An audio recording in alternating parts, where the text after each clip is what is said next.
Twitch. Let's see if SideQuesting TV on Twitch is working. Come on.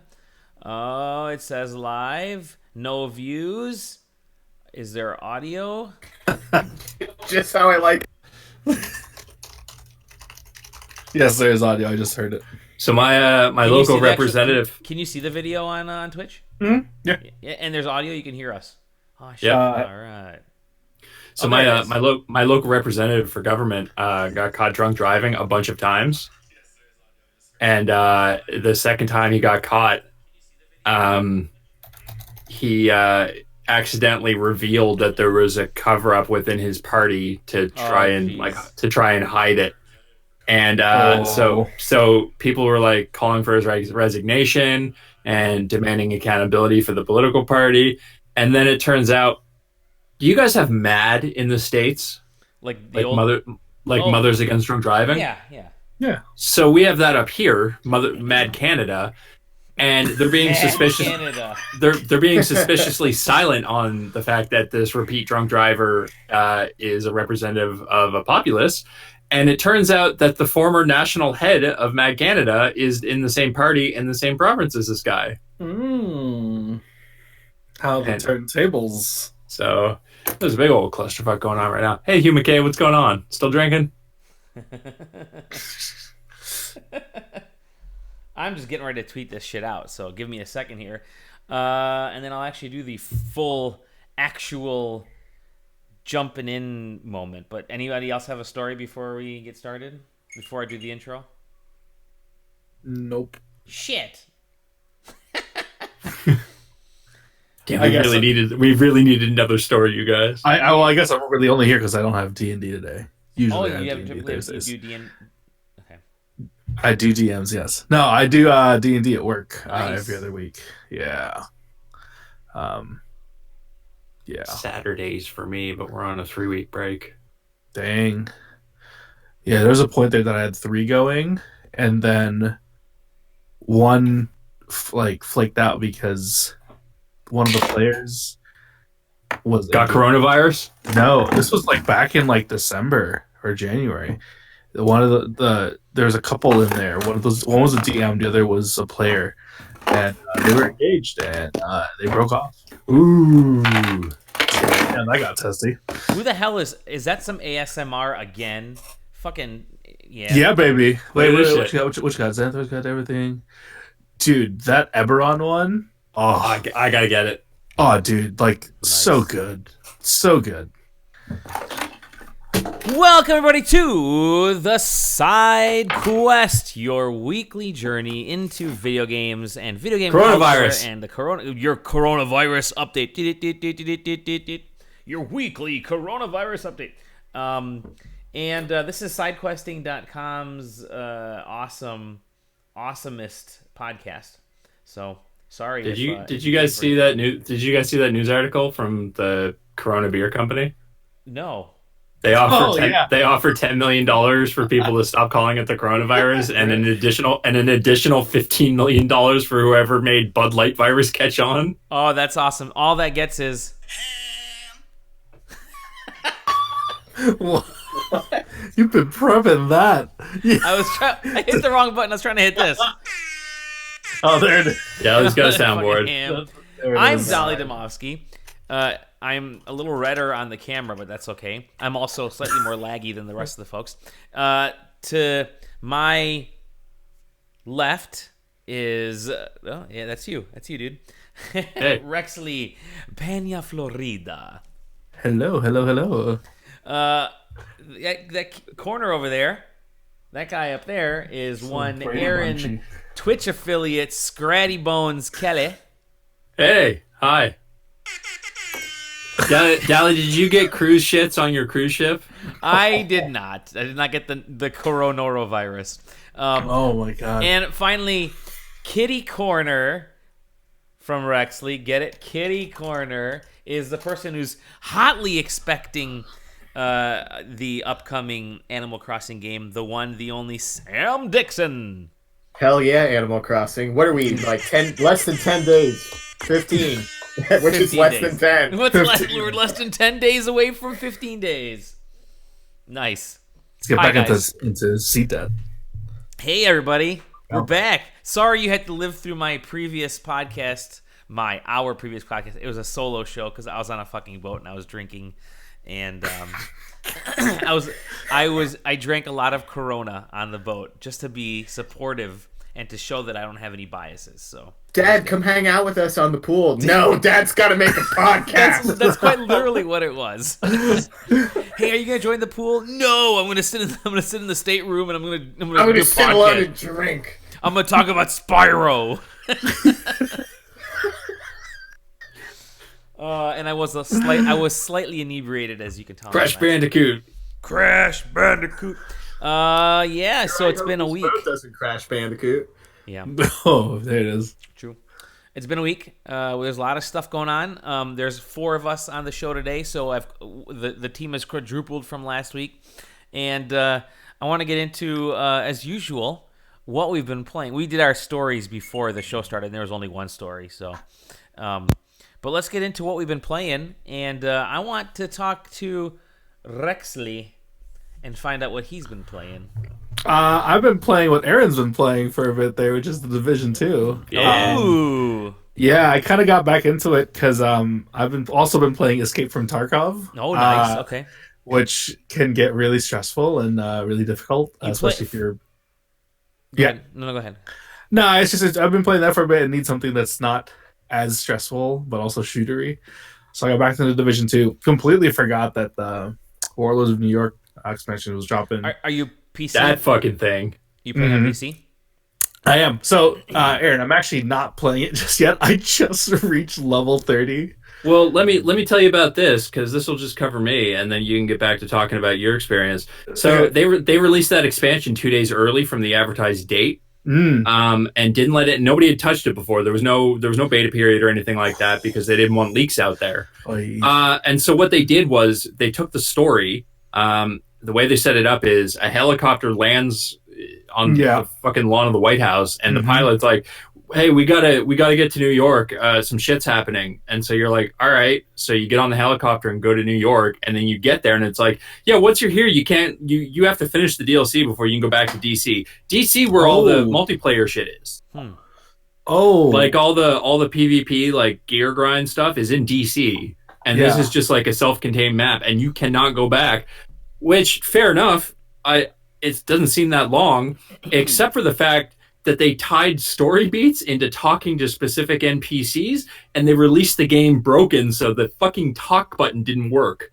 So if you played it in the first, I don't know, like 48 hours, you literally could not complete the story unless you lucked out and it happened to trigger the dialogue, and you couldn't go back to do the other shit. So you were just stuck there. Wow. This reminds me of that, and you play this too, Aaron. That bug initially for Final Fantasy 14, where everybody had to stand in line. Yeah. Oh, jeez. They even named it I forgot the NPC's name, but they named it NPC name Extreme. Like Raubon. Yeah, Raubon. Yes, Raubon Extreme. Yeah. So. Surprised that they let it out two days early. Not surprised that it was a total crapshoot. I checked when it wasn't working. I was like, I wonder if anybody else is having this problem. So I looked it up. The day of release, 24 hours after release, the list of known repeatable bugs was 35 issues long. Nice. Oh, jeez. Wow. That's the ticket. Now, in their defense, they did patch it that night. And I was able to get in the next day and actually talk to those NPCs. So that's that. They fixed it. It seems like if I got lucky, I mean. But yeah, that was ridiculous. Like I bought it 2 days early and I'm stuck. Well, I haven't bought it yet, so I'll probably get to it maybe this week, next week. I don't know. We'll see. But I've just reached level 30 and I'm doing endgame stuff now, so I'm working my way there. I ended up picking it up. It was on sale. I mean, it was on sale for like $7 on $3 actually. It's like I'm sorry, $3. $2.99. I bought it for like $3 on PSN, which is nice. Yeah, I think that's just the price of that game now. I don't think it's going back up. Yeah. Can I just say, by the way, level scaling for that game, well done, because I used to have to, like, especially the first one, if a friend of mine wanted to play, I had to like make an entirely new character because the level scaling did not work at all. And I'd be a level 30 and this person would be like level 1 and they'd pop out, they get one-shotted. And here, that's not the case. So, nice. Cool. That's it. That's all we play.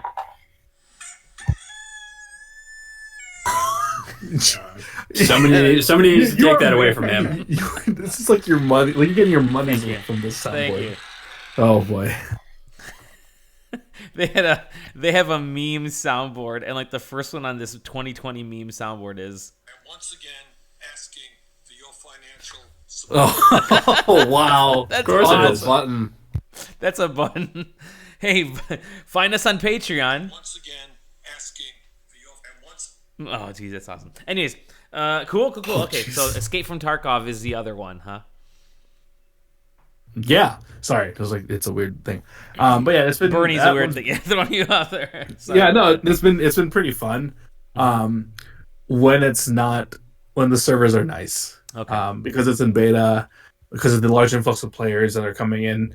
And I don't know if I'm sure there's also some stability issues on their end. But yeah, no, that game is pretty fun. You basically it's a battle royale, but not a battle royale, I guess. So in some ways, like, you have to, you go in and you try to leave. Obviously you don't have to like be number Go in and one you or try whatever. to leave. You go in and you try to leave. But you don't have to be number one. You just have to, like make sure that you survive, because you're bringing stuff in, and if you die with the stuff on your Are they You're persistent matches? in terms of like what the gear that Like, you are you queuing up with 30 people or whatever, and then you can make your escape if you get some shit, or are you joining a server that's already going and there's people in there fighting, and you can just like run in and get some shit and leave? depends on the server. Sometimes you get in when everyone else gets in. Sometimes you get in late, and depending on the things that you get, some of it can be worth a lot of money, and some of it could just be worth nothing. So. And do you have to wait for a helicopter to extract gear? No, that's the funny part. Is like some of these. So there's like multiple extraction points on the map. Usually they're on the other end of the map from where you start, and they're weird things. Like, for example, there's a map called Customs. It's just like a checkpoint basically, and there's like an extraction point like at a boat if the boat's there, or there's one that's like, at the other end of this at the end of this wall is another exit. There's another one that's like, there's this car that someone's driving, you don't ever see the person, but you have to pay him like money. So you have to have money in your inventory to pay the man and then leave. So an Uber? Yes. Russian Uber. Russian Uber. Russian Uber. Ruber. Ruber. Ruber. Roop. I like Ruber because it's close enough to ruble. It's true. Which is what you have to pay the man. Is rubles. Nice. So Nice. yeah, it's pretty intense. It's better to playing that with people than by yourself, because by yourself you're really pissed off, and with friends you actually have to see things, because I'm playing blind and I can't see for shit. So yeah, that's pretty fun and intense. But when I'm not playing that and stressing myself out, I'm playing The Division 2. Excellent. Yeah. Excellent. What about you, Iran? Just a lot of Division. A lot of Division. Huh? Yeah, I picked it up when it went on sale for $2.99. And I had not played that game before, so I played all the way through to level 30. Same here. I haven't played the game. I have it now, but I never played it before.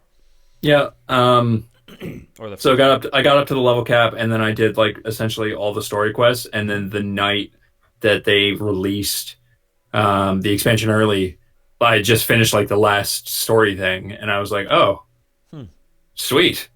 So I just bought the expansion, and then Nice. that happened. That game's okay.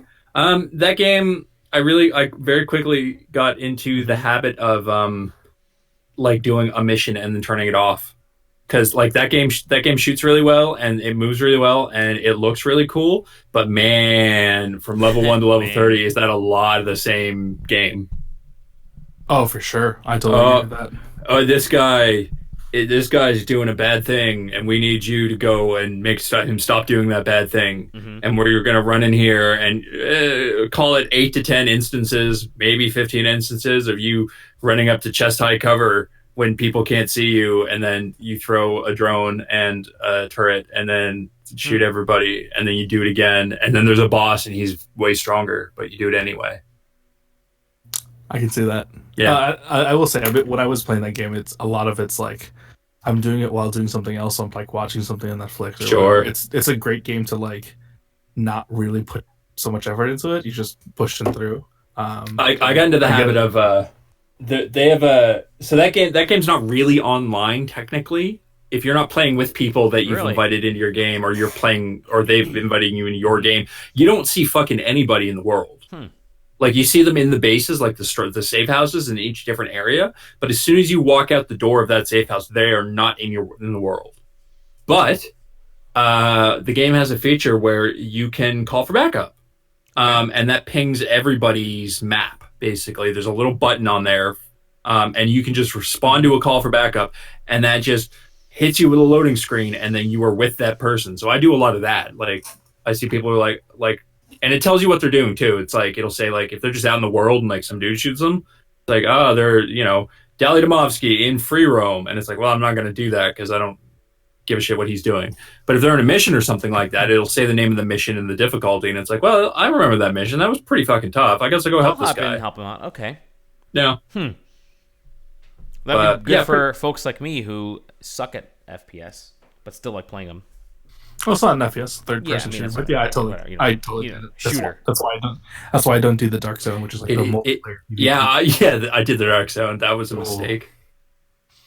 Yeah, you get missions in that game. You get dailies and weeklies, and one of the weeklies was like, "Hey, go in here and kill NPCs at 2 locations," and it has nothing to do with getting gear. And I rolled in there, and I walked into the Dark Zone for the first time, and I was literally a foot in the door, and some dude ran up to me and hit me with a fucking shotgun once, and immediately killed me. I was like, "All right, here we go."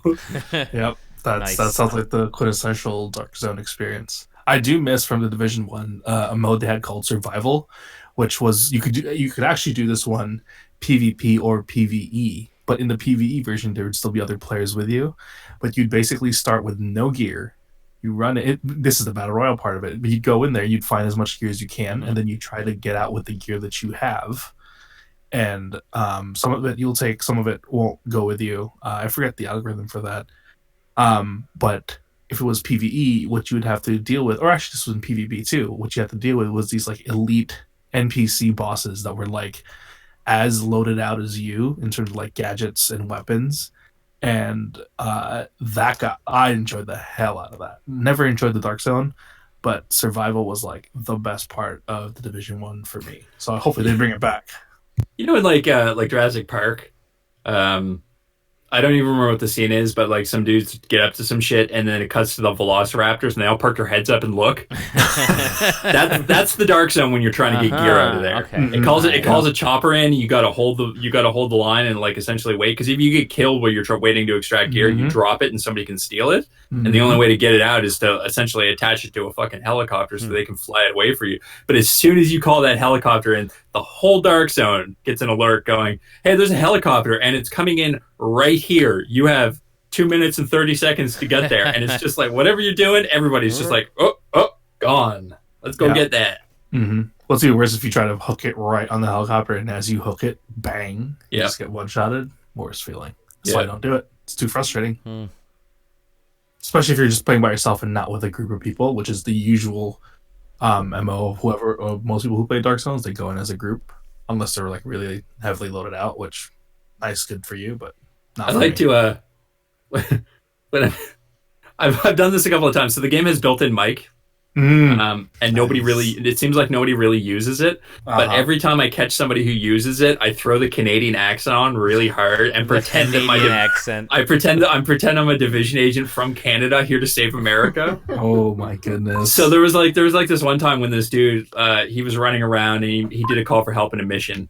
So I jumped in and I helped him, and nobody had said, neither of us had said anything. And then the mission ended, and it's like I type in GG, and he goes, "Hey, thanks for the help, man. I'm gonna run around for a bit and capture some control points." And I'm just like, "All right, buddy, let's get it going then."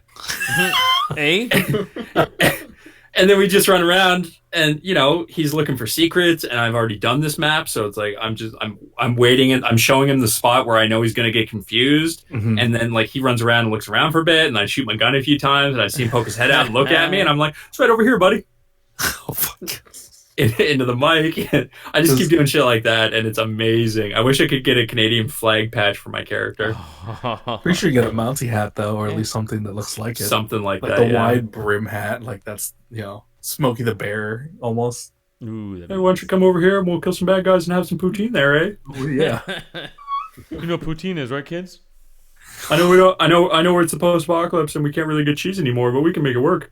Oh, God. Come on, friend.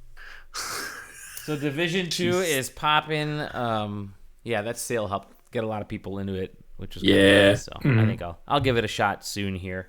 It's fun. Totally. Yeah. Let us know if you're playing on PC, dude. It's crossplay, is it, or is it not between PS4 No, and it's PC? not. Dang it. Is it on Game Pass yet or no?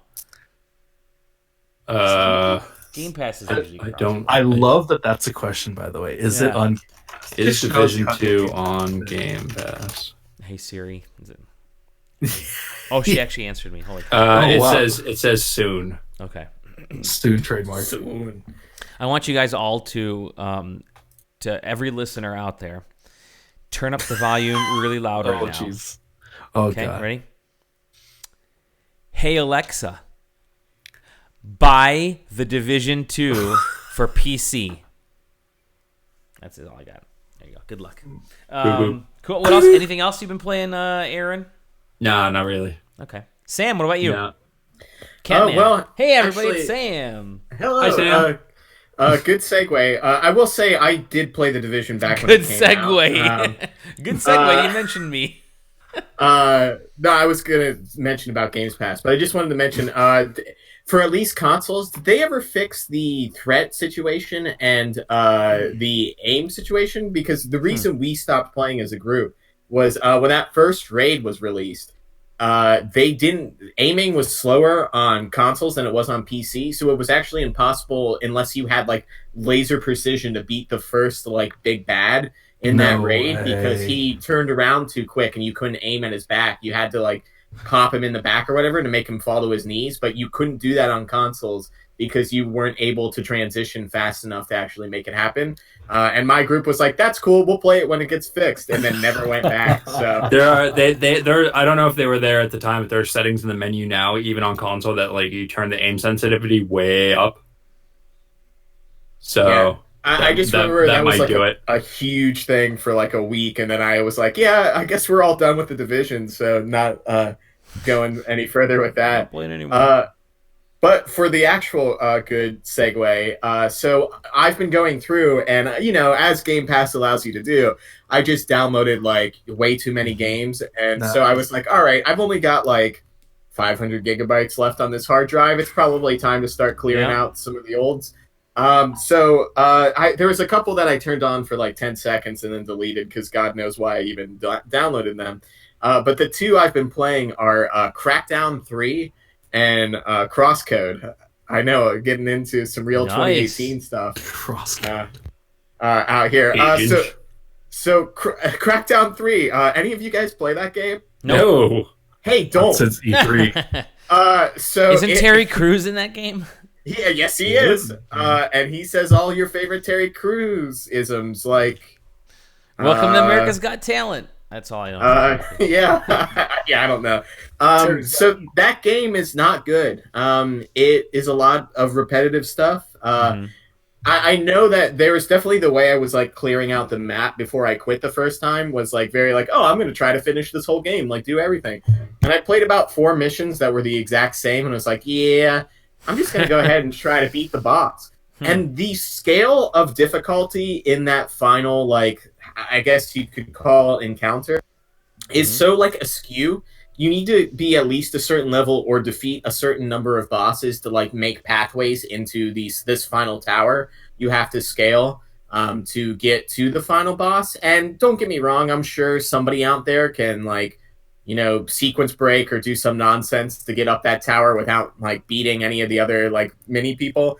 But the difficulty of fights is just so out of whack in that game towards the end that like it really doesn't make it worth it. And at the end, it just alludes to a Crackdown 4, which will probably never happen. Yeah. So I want you to know that I just looked up Crackdown 3 any % speedruns, and there are 2. One is for PC and one is for Xbox One, and they are at 15 minutes and 16 minutes respectively. Wow. Yeah, I figured if I remember correctly when that game came out, it was like one of those Zelda things where it's like, yeah, you got to get past this like first thing in the plateau, and then you can just go ahead and go straight to the final boss if you want to, and you should, or just don't download it. Also, Or also just an option. avoid it. Hey, it's on Game Pass. You can play co-op. They originally you weren't able to play co-op at 60 frames per second on PC, even if you both were capable of it. I think that got patched, but I don't know. And I remember they told me the Crackdown 3, the entire city was going to be destructible. How was that? I'd like to say on a scale from 1 to 10, not at all. Now they have that wrecking zone game type, but if that's the reason you're installing that game, good luck finding a server with anybody else in it. It's not great. It is crossplay though, so if you have an Xbox friend that's got Game Pass, go ahead, play it all day. Man, you are selling this like a holiday. I'm selling it just about as GameStop. well as they did. If I remember correctly. I think you're right. I think With they had zero marketing. They had some commercials with Terry Crews, and he yelled, I guess, and probably flexed. And then that's it. That sounds on brand. Oh, spoilers! They kill Terry Crews in the first 5 seconds of that game. I mean, everybody's pretty a awesome. clone that's an agent, so he comes back, but like, okay. And also, like, you get buffer as you do things in the game at a la Crackdown, and he just stays buff the whole time. I don't think he gets buffer. I think he just starts as a buff Terry Crews, and like every time he levels up, he's like, "Oh, I'm flexing and getting bigger," and it's like, "You're not though." Oh, jeez. Does he ever say anything about Old Spice, odor blocker, body wash? No. To be honest, most of the dialogue for all of the agents is like really low in the mix. And you really can't hear it unless you take over one of those propaganda towers, and then he starts spouting it off about like, we gotta fight against the common enemy, and every time I'm like, not sticking around to hear this spiel. Also, I just want to say, it's been such a long time since I've seen in cutscenes where like the game is running at 60, but then every character that moves in the cutscene is like running at like 15 to 30. God. And then like it'll get to the thing where it's like, oh, I jumped on an airplane, and like you can see the airplane like freaking out as it's flying off into the distance. Oof. That's a first party game, huh? Oh Lord, Yikes. that's a good I don't sign for the next generation of Xborks. X gonna give it to you. Mm-hmm. The Xbox sex with Crackdown 4. Oh, Shifting into a more system demanding title. Hey, who's played Crosscode? Nope. nope. Okay, well, let me ask this then. Have you guys ever played Dot Hack? You guys Yes. know the Yeah, Dot Hack I series? remember. I played the very first one. Yeah. Jeez, here we You go. are immediately selling me, Sam. Is that your intention? So, just like okay, I've only played about maybe an hour and a half, and for most of the time I was going, huh? For a lot of it. So apparently Crosscode is set in the real world, but it's set on an island that's made specifically for virtual avatar players. Yeah. Okay. So you play as Getting an there. avatar from somebody who apparently has done something in the past and has had another avatar, and you don't understand why you're in this game world, but yet it's a game world even though there's non-game players supporting the world. And it's like weirdly a 2D like twin stick shooter / fighter MMO, but it might not be an MMO. But there's like a quest guild, and there's Are you the only person that thinks it's a game? No, everybody else knows it's a game. Oh, okay. You're the only person that seems to not understand what's going on, and you don't. They like accidentally load you into this avatar. I don't think I'm the only person that doesn't understand what's going on. Someone tells me. They don't. Maybe a few Apparently, they didn't sync your voice up correctly, so they keep giving you words slowly. So right now, I can say, I could say hi, and Leah, which is apparently my name. So the game is like weirdly interesting. I think it's got like a nice combat system in it. And it's got that weird like retro tech future that I love. So like everything's kind of analog, but yet then everything's like has like a cell phone UI and stuff like that. And it's like Super Nintendo graphics. Looks cool. I'm certainly going to give it more of a try. I really love the sort of like technology speak and things. Like every time I picked something up, it gave me like how it like routed it in the code, thus crosscode, I would assume. So it's interesting. You found the crosscode. Yeah, so I downloaded it thinking like, this game's probably like an 8-hour experience, but like you get to the first area and it's like, look at all these connected MMO worlds and like different locations, and it's like, this game's gonna be 5,000 hours. So I don't know if I'll finish it, but I'm willing to give that game a little bit more of a go. 4,000 hours. Yeah, for 4,000 hours in, I don't know if I still like it, guys. I might quit any day now. I don't know. I'll probably get to the next world and see if it's one of those like, oh, the next world is like opens up to another like 1,000 places, or if it's going to be more guided and like, oh yeah, technically in the MMO all these places are available, but in the game you're only going to like 5 out of the 45 of them or whatever. So that's interesting. Crosscode. So that's interesting. Check it out.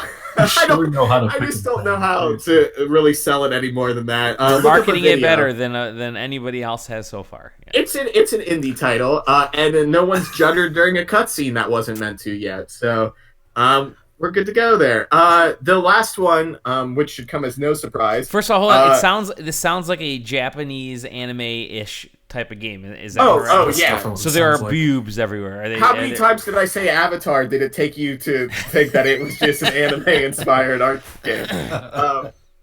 The main character has blue hair and horns. Oh, like, perfect. Oh, yeah, that'll do it. And I say that it's probably designed by like a Swedish team or something. Now I'm gonna look that up. But the last game I've been playing, as hopefully I'll look it up for you. Most people have been, is Halo: The Master Chief Collection. Halo 1 Enhanced Edition or whatever it's called is released for PC just out of the blue. And yeah, I downloaded that and been playing through it. Hell yeah. Halo's still good, especially when it runs at 60 FPS. I can still headshot people really well with that pistol. I loved Halo. I mean, I played it on the original Xbox. I played it on Xbox 360, actually. The original Xbox game. Yeah, it's still some good shit. It still holds up. Still holds up real well.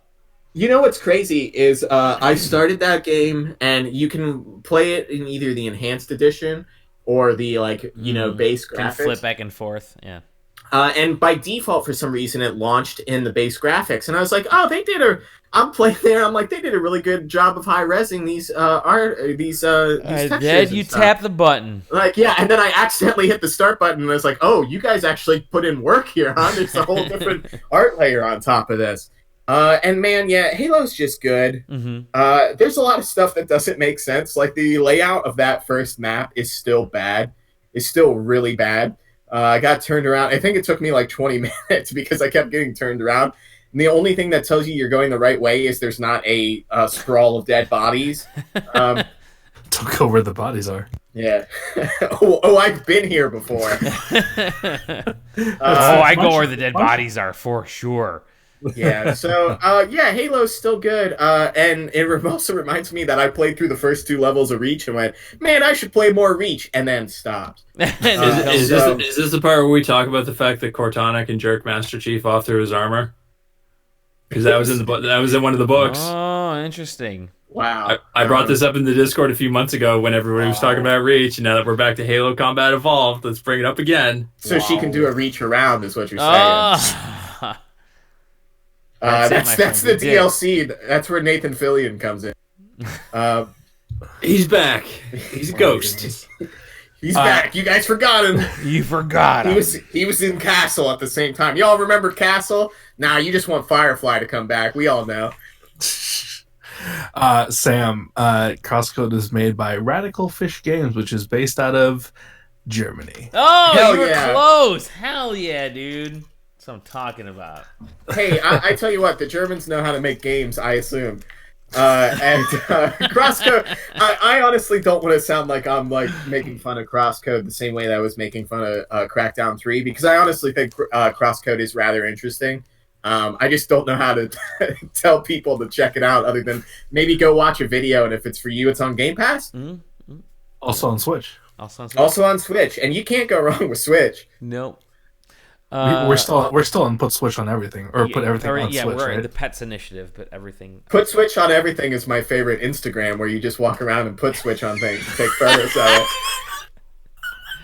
If that doesn't exist, TM. TM. Actually, a good segue in your part. Speaking of German things, I've been playing Wolfenstein 2. Wolfenstein, yeah. Wolfenstein 2. Yeah. Actual Wolfenstein 2, not the New Blood? No, I both actually. I picked up Wolfenstein 1 and 2. No, wait, I'm sorry, I lied. I was thinking about Doom. I picked up Doom 1 and 2. And I was playing those on the Switch, just because they're classic Doom games. Why not? And you're getting ready for Animal Crossing. And I'm getting ready for Animal Crossing. And then, so I've been playing those classics.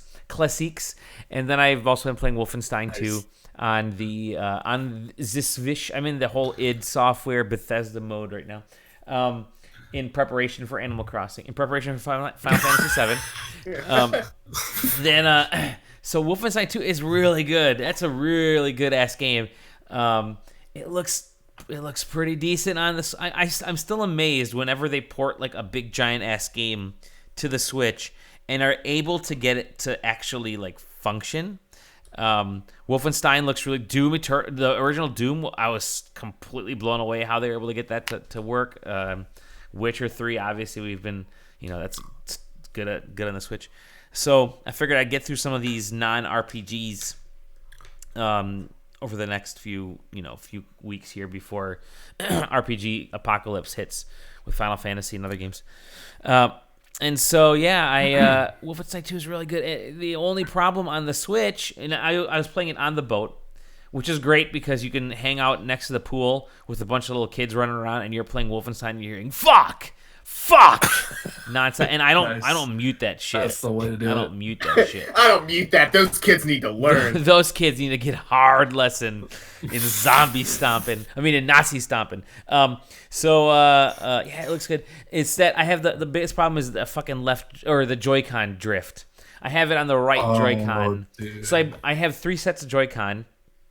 I have the neon red and blue, and I think both of those are drifting. And then I have the neon yellow ones, which were like they were the first ones I think they sold separately. And the right Joy-Con is drifting on that mofo. And then I have the red and this sort of Splatoon red, pink and highlighter green that they have. And I those don't drift yet, but I'm fucking pissed off because you'd have like an enemy down your sights, and all of a sudden the whole thing would just slowly start shifting to the right. And so went into the calibration settings and figured, maybe it's just a calibration thing. And it's just fucked up. You can't even calibrate it well because the stick just keeps flying all over the place. So, yeah, I can't believe Nintendo still doesn't fucking fix this. Figured out how to fix these things. So I'm going to send mine in, is what I'm saying. My Joy-Con. Come on, Nintendo. Get fucking fixed. You need some precise movements for Animal Crossing when that shit comes out. How else am I supposed to dig up weeds with accuracy? Shake them trees. Asking the real questions. Yep. But yeah, Wolfenstein 2 is really good. And then I got Youngblood is on dock after that one. I finished... I played Spyro 1, and I think I mentioned it on the last week's show that it's like, it's nostalgia made you like it, and that it doesn't control very well by today's standards. So I finished that, and then I played Spyro 2, and that was okay. And then I didn't get into Spyro 3 yet, but the first one this sounds disappointing and saddening. Yeah, they look great, and I think I said that before. They look really. They redid the games, but they kept the same controls from those classic games. And I understand, like, you don't want to break the game, but Spyro is a tiny little dragon, so he should have, like, if he flies, he should be able to go like a little bit of a distance. But no, he's got like this weird weight to him where he just kind of I fly directly into cliffs all the time and just drop into the water and die. So nice. There are a lot of those kind of design issues that I think don't translate well into modern games. And like I mentioned before, just play New Super Lucky's Tale because that game's awesome. But that's all I've been playing. Fire. But it's also really good. We might be playing a lot of games at home because nobody's fucking going anywhere because of the coronavirus, which I'm assuming we'll get into in the news. And I have a soundbite. Ready? I have a soundbite for the news, and that soundbite is where is it? I think you're gonna like it. It is perfect. Looking for it. It's a new soundbite. It is not coming up, and I'm. Oh, here it is. Okay, boomer. There you go. That's our soundbite. That was worth it. So I have 3 pieces of news. 2 of them, Dally is right on the money for. And because of how much coronavirus is dominating the news, I would like to propose a little game. Ooh, let's do it. Put your phones down. I'm going to read through these 3 news stories to give you guys time to think. To give you guys time to think. Sam's hands are up, so in his icon, so he's definitely. I'm watching you, Sam. Huh? Sorry, I was texting. What I want. You were just. What I want from you 3 is to consider a hypothetical. Mm-hmm. The year is 2021. Oh boy. Coronavirus has swept the globe. Everybody now works from home if they can, which would probably include almost everybody in the games industry. Mm-hmm. Oh, I know where this is going. I know this is going already. Okay. Tell me how the industry has changed now that everybody works from home and all conventions are over. Games get released on time. Oh shit! No more demos. And while you think about it, I'm going to read 3 news stories. It is. All right. News story number. I would never get to see any 3 of you in person again. Not that I've ever seen Aaron in person. Well, ever. we never fucking see you because you're a fucking cat now. Yeah, well, that's what happens. That's what source. That's what happens when you mess with coronavirus. So, story number the first. I Am 8-Bit is exiting E3 2020. Mm-hmm. From I Am 8-Bit's Twitter, it is with mixed emotions that I Am 8-Bit just happen. Like, yeah, it was today. I was pretty sure it was today. Wow, shit. Mm-hmm. Oh, I just see it I right Am now. 8-Bit has decided to resign as creative directors of what was to be an evolutionary E3 2020 floor experience. Holy shit. We've produced hundreds of gaming and community events, and it was a dream to be involved with E3. We wish the organizers the best of luck. So they out. I don't think that's coronavirus related. I think that's whatever the hell caused Keeley to get out. I think that we still don't know what that is. You may have just said, Dolly, just don't bother fucking going to E3. I think it's come down to don't fucking go. Well, you don't want to go hang out with Markiplier and other influencers? Nope. That's the only influencer. Boy. I don't even know if Markiplier is going to be there. Apparently, he's a really nice guy. He's the only influencer I know. It's the only influencer.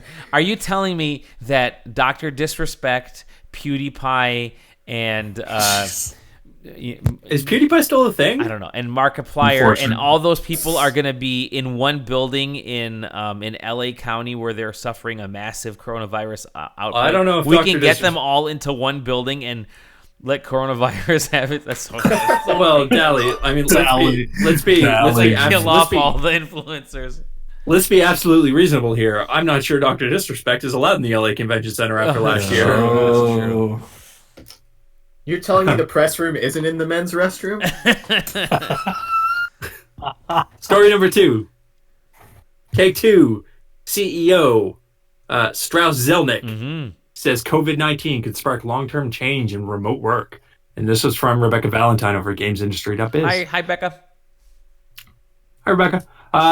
So Strauss Zelnick thinks that this pandemic is going to be bad enough that remote working is going to be fundamentally changed. A lot of people right now kind of see it as remote working or working from home. See it as essentially being lazy, even though that's not the case because you still have to do the fucking work. But so Strauss Zelnick thinks that's going to change and thinks that it's going to become way more widespread and palatable. Tell that to freelancers. Hey, I just saw that someone put it on Facebook. Someone was like, "No one people will be ready for it or freelance." People are like 90 days. Everybody else is going to be freaking out, and freelancers are going to be like, "Wait, what happened?" No, freelancers will be like, "Have you turned in your invoice yet?" But you have to if you want to get paid in 6 months. That's true. Yeah, exactly. Oh god. Story number 3. ESA is moving ahead with E3 2020 despite the coronavirus concerns. This is also from Rebecca Valentine at GamesIndustry.biz, but originally the first comment was from Patrick Klepek over at Vice Games. Originally, the ESA had said they released a statement that E3 would be going on unhindered, bar none. They were just doing it. And then the city of LA announced a COVID-19 state of emergency. So the ESA had to release a follow-up statement saying they were still planning to go ahead, but they are, quote, monitoring and evaluating the situation daily. So there's a chance E3 might not even happen. I think you're probably looking at here's my call, 70% chance right now that E3 doesn't happen. Yep. I think you got Keeley out of there. You got IM8-Bit out of there. The show floor is apparently going to be, from what that article says, show floor doesn't sound like it's designed at all yet. You got Markiplier, probably. I don't know. All it's going to take is one company like Capcom, or in fact, I guess it'll probably be. I wonder if it would be Capcom that says, you know what, out of the safety of our staff, we're not going to go, and then that domino just starts to fall left and right. Yeah. I guess it all happens. Depends on what June, like what the months leading to June looks like, right? Yeah. Like we're at a point right now where like dates are getting kind of fucked. It's I think for E3, because it's the beginning of June, you need to know by the end of April at the very latest, probably end of this month. I'm gonna. I mean, here's a good benchmark. And you guys can answer this better than I can because you've actually had to do this. Mm-hmm. What is the absolute latest you can refund a hotel reservation? 72 hours. But if you're booking, and a plane reservation, I should say. You're fucked on a plane reservation. Well, you can't refund those. Apparently now you can't because they're all waiving the fees with everything that's happening. But generally you can buy a ticket that is refundable, or you can buy a ticket that is non-refundable. Mm-hmm. So, right now they're all waiving those fees. They're letting people, and that whole industry is fucking suffering like crazy. Yeah. Speaking of whole industries, hit me with them takes. That was the news. Oh, tell me about the Corona apocalypse. I think you'll see you'll see a lot more small companies, pop up, and by that I mean a lot more local companies. You'll see a lot of like designers that are in the same area start working. I mean, yes, there's going to be long distance stuff, but I think that'll actually be more like, for at least immediately, you'll have more like render farms and folks that are like, hey, we make the best damn trees for PS5, get them from us. But I think that'll, like, when the technology gets better, I think it'll be a lot better. But for like long distance work from home type of shit. But I think you'll have a lot more small companies popping up for folks because the playing field, I feel like, will be a lot easier for that type of situation. I actually, it would be, man. I'll let you guys say it next. You guys say something next. I don't want to take all the fun. I was going to say, much to Aaron's chagrin, I think the big thing is going to be a lot of people are going to try to do their own little streaming thing. Yep. Same. Because you're working from home, myself included. My company just announced yesterday that we're doing not a mandatory work from home, but a highly recommended work from home policy, which I will also do on most days. But yeah, like it's people will be like just working from home. They're gonna have more time at home. They might as well just do something. Obviously, maybe during working hours, probably not. We'll see. And they're gonna try and do their own streaming thing. Myself included, actually. I've been wanting to get back to the streaming for a bit, at least start once a week. We'll see how that goes. I tweeted out something yesterday, and I still stand by it, that telework companies they're booming. That whole thing is booming right now with people doing like conference calls and all that kind of stuff. Like they're asking us at my company not to have our customers, like, we're a supplier to all these big companies. We're not even allowed to have our customers come into our building. Things are that crazy right now. So they're telling us just do conference calls, have a really nice camera set up. So I think a lot of companies on the hardware side, streaming, servers, cameras, tech, I think that's going to boom over the next couple of years. And because of that, I think that essentially, if this thing is still going next year, I think you're going to see disc-based media dry up almost. You're going to see that shift go digital almost incredibly quickly. I think, right now it's probably I don't know, 40 digital, 60% physical for like console, like the major release. I think that's gonna go. I think it's gonna go like 90 digital, 10%. Like physical media would dry up really quickly over the next year. Yeah, and to your point with the telecom stuff, they actually just announced today that Google is making the paid features of its Hangouts Meet teleconferencing platform free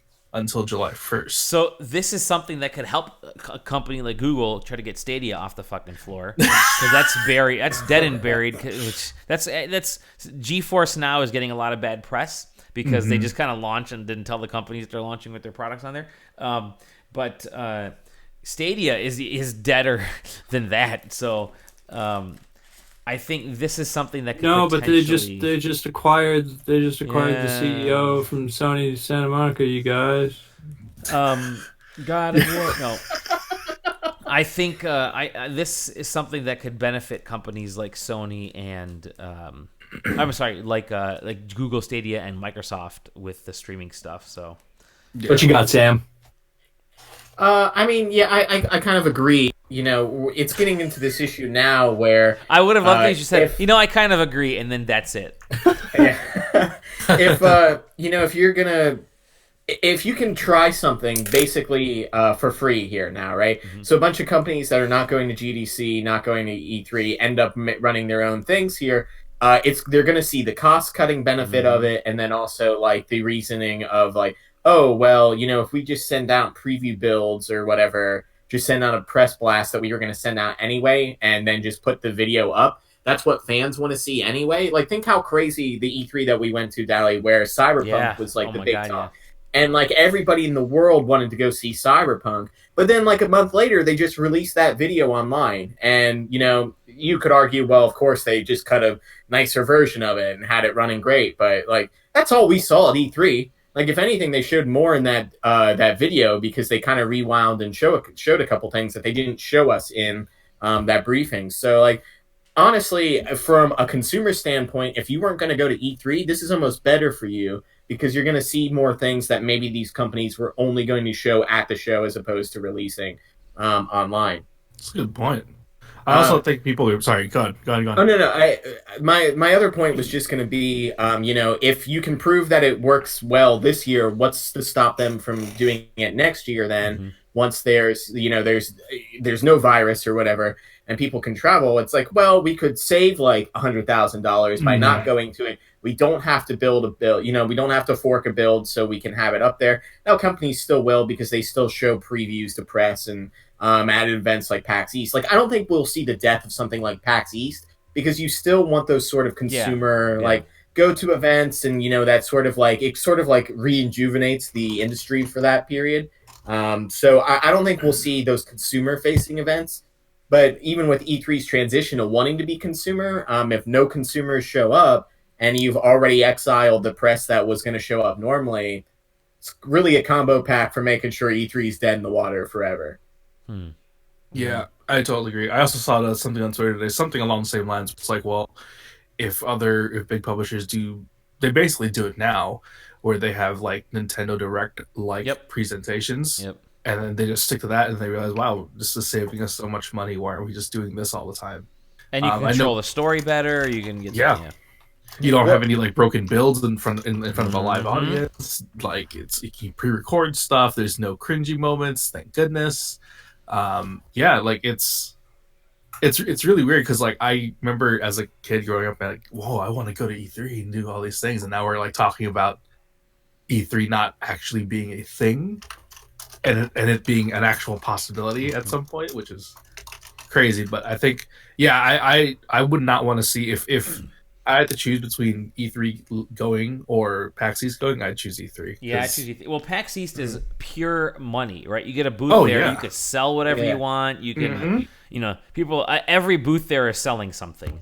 Even Nintendo, I think, sells stuff. And you're marketing to the people that actually want to see this shit, as opposed to fishing for press or, trying to send out 1,000 email blasts, hoping that 10 of them connect back with you. I think the guys that make Shovel Knight do it perfect. Yeah. Their videos are essentially just direct rip-offs of the Nintendo Direct, down to the music and the snapping and everything.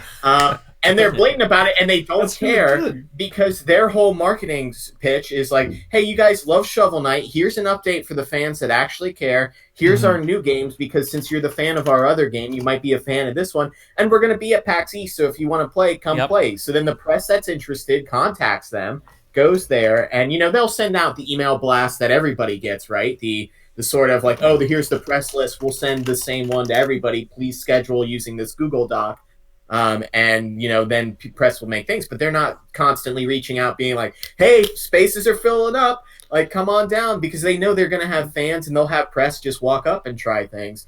And like, that's where these things are great. Where it's E3 right now is like, basically it sounds like a circus where, you might get a pizza scraper that says, I'm a real gamer.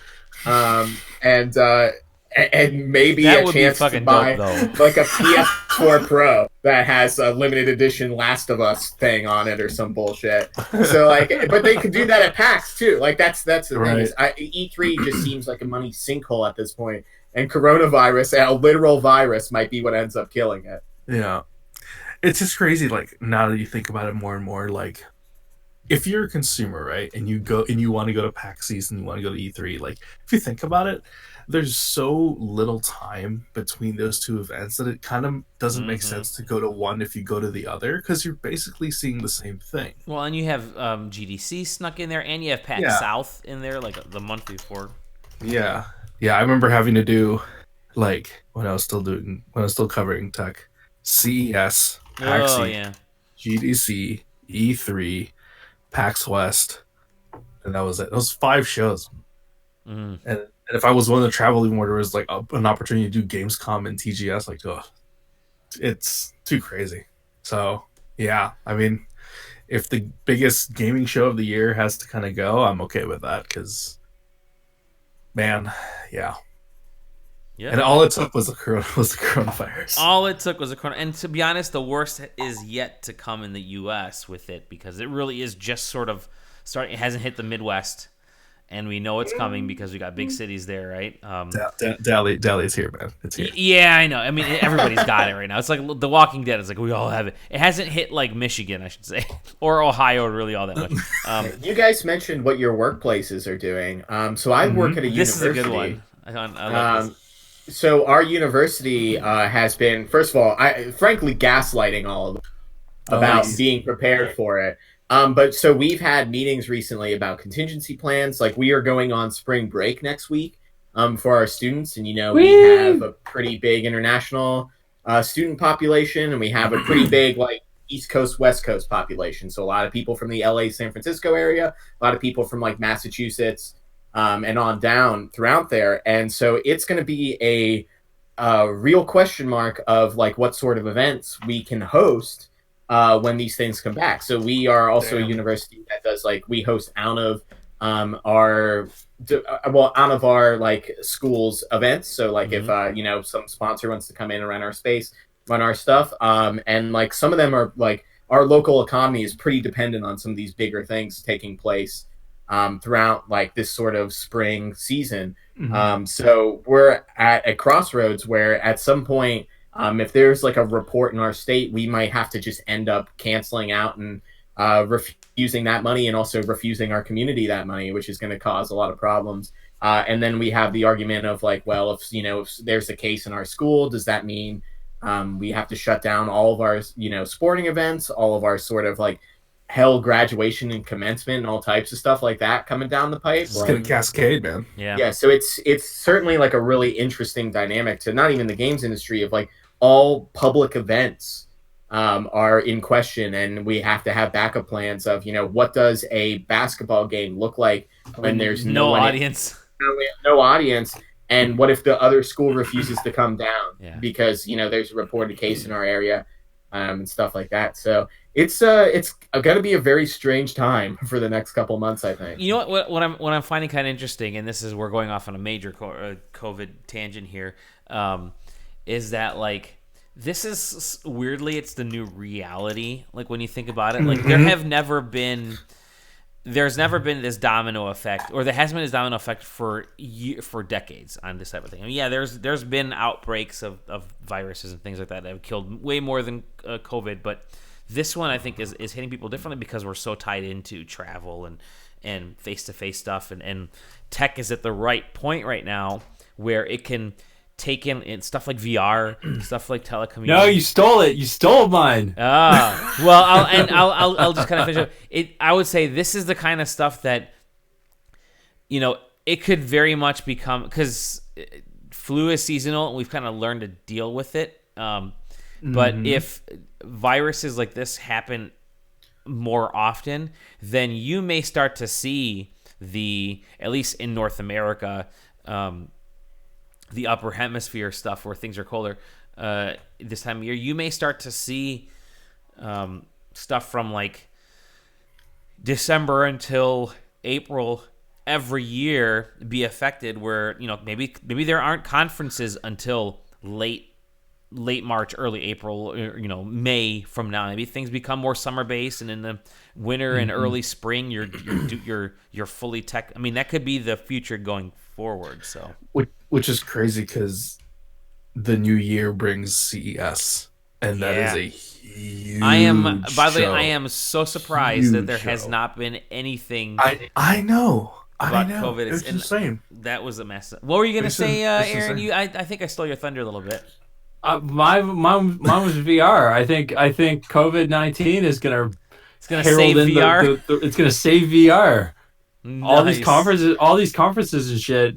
One way they're gonna do it is just having their videos and their news blasts and stuff. But I think the other way, I think somebody's gonna like really get onto the idea that like, no, you have to have the conference, and they're gonna try and set up like some kind of fucking crazy space. VR, like Second Life fucking VR thing where everybody gets in there and you can see everybody like floating around with like their heads and like the floating hands, and there's gonna be booths, and you can walk up and there's like trailers playing and shit like that, and people giving talks. I can't wait to watch Sony's conference next to Goku. It's gonna be lit. Yep. Vegeta and the boys are grabbing drinks afterwards. You're gonna be standing behind him, and that fucking hair is gonna be in the way.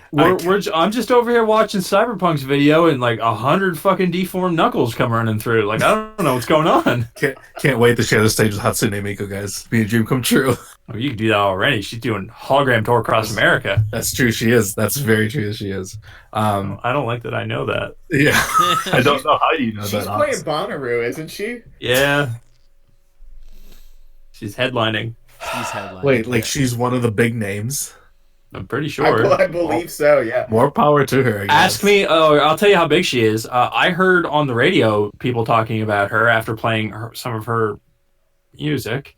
Ask me any other. Ask me any other. Ask me any other band that's playing there. Go on. I don't know any other bands. Oh, Nirvana. No. Yep, they're playing holograms. I So can't there you just. go. I just want to see someone go there, and it's just like your typical like Hatsune Miku fan, and it's just a bro going like, "Who you see, bro?" You're like, Hatsune Miku? Oh, dude, love her. And then just like not knowing who that is. You know what it's gonna be like is I loved her early work. Yeah. I was so on this cruise that I went on last week. They had a Hatsune Miku on stage. Well, kind of. No, they had a bar. One of the club bar things, the after-hour parties, had one of those silent DJ parties. Oh, God. So the silent club. So everybody just gets like a pair of headphones, and you walk in, and you're just kind of everyone's listening to their own. There's two. So here's the problem. There's two DJs, and I didn't have my headphones on. Because I wanted to hear how it was going, and you're seeing people just kind of like bounce in place and sing really poorly to the music. But if you're listening to one song and the person next to you is singing a completely different song and they're screaming it in your face, doesn't quite work very well. So, what did they do at your cruise? Like, was this a Disney crazy. cruise? No, or it was what a this? Royal Caribbean. They did a lot of shit. This is like the biggest cruise ship in the world. It's bonkers. Yeah. Yep. So yeah, VR. You're saving VR. It's the coronavirus. Waiting for the documentary on that. Daniel Dwyer. Yeah, do it. Make it happen, buddy. You want to hit any other news up, or was that it from you? No, that's pretty much it. I was gonna throw down that they're making a Last of Us.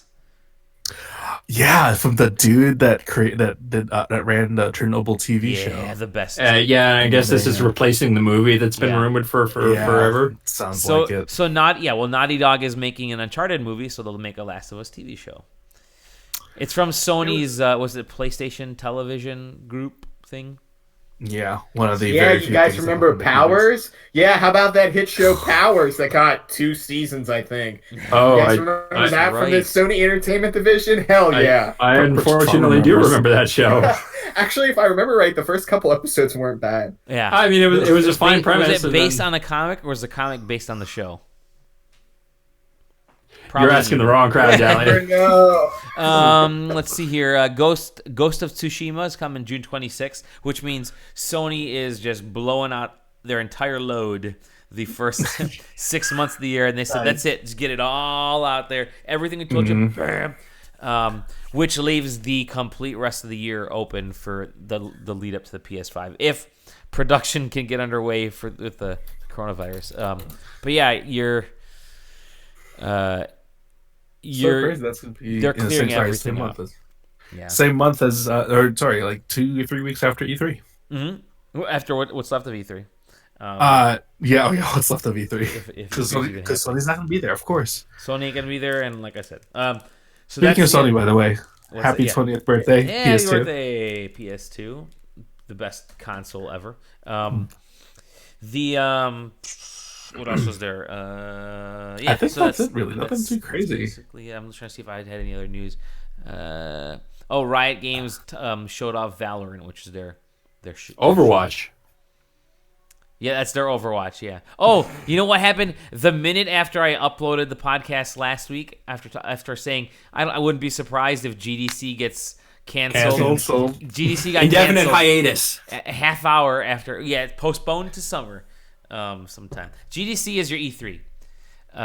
So I'll just say it right there. I'm gonna assume that GDC is gonna pop up at probably the end of July in San Fran again, and that's gonna replace E3 because I think companies would rather get together and talk about that shit than have to worry about influencers. So I agree. I love GDC. Yeah, and I would strongly consider going to GDC. Oh, dude, GDC is so fun. Yeah, over E3 by a mile. My favorite thing with GDC was when I went to the Epic Games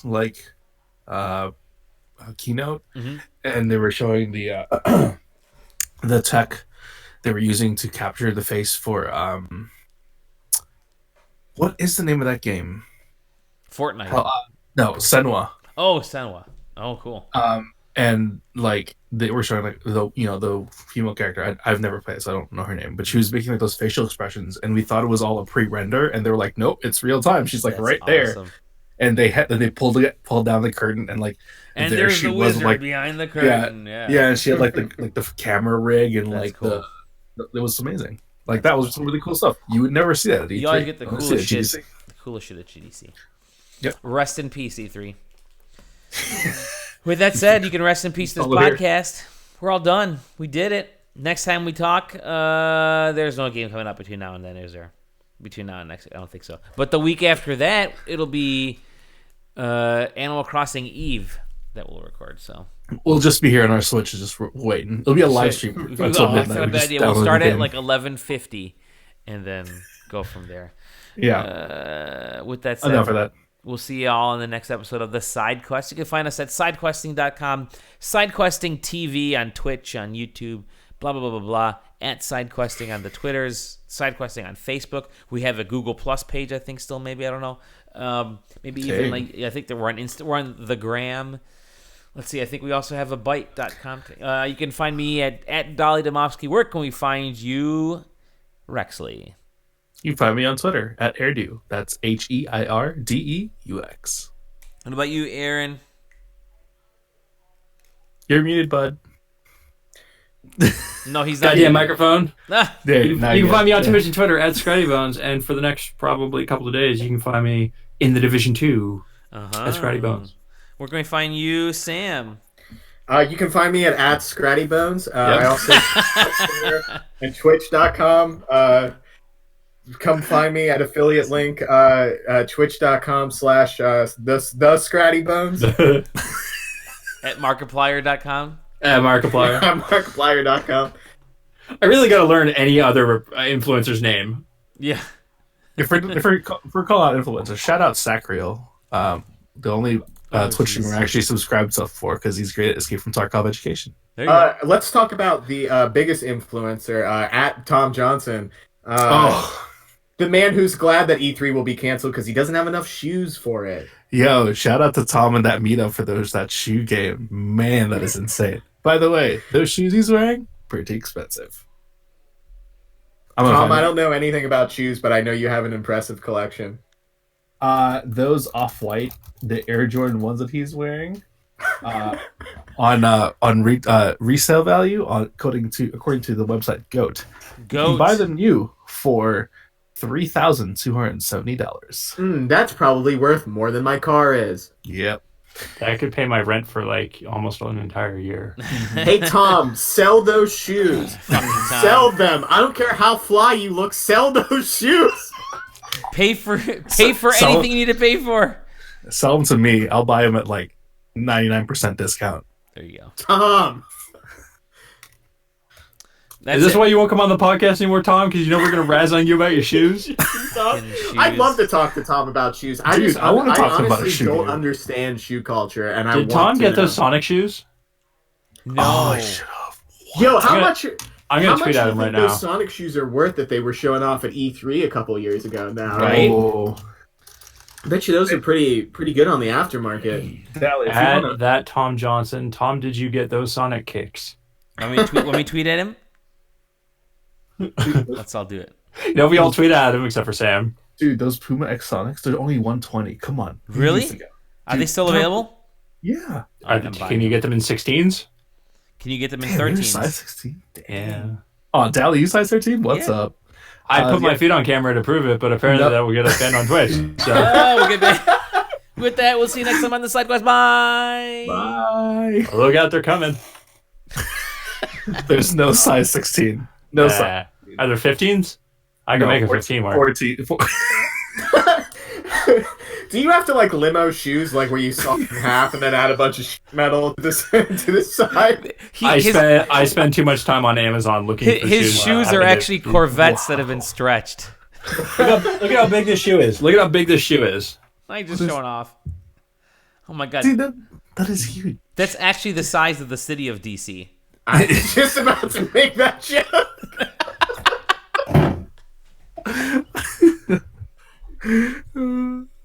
They do have a size 14.